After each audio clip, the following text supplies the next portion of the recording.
Welcome to our international news tonight. CIA Director John Ratcliffe has made a rare and previously unannounced visit to Moscow, where he held talks with Russian intelligence officials amid heightened tensions between Washington and Moscow.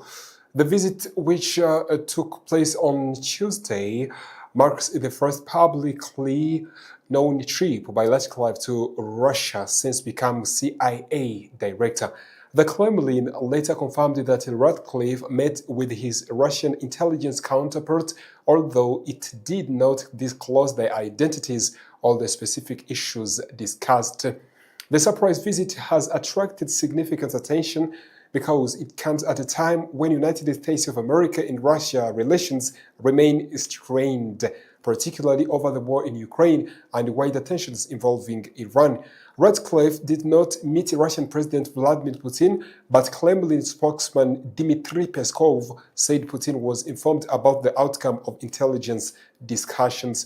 US President Donald Trump described the trip as a semi-routine, while the exact purpose of the meetings remain undisclosed. The visit highlights the continued importance of intelligence channels between Washington and Moscow, even as broader diplomatic relations remain difficult.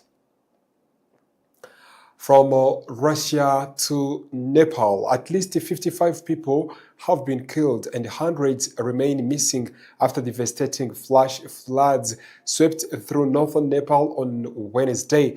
The worst-hit areas include Al Rasua, Nuwakot, the and surrounding districts, where both Koshi and Tishuli rivers surged suddenly, sweeping away homes, roads, bridges, and power infrastructure.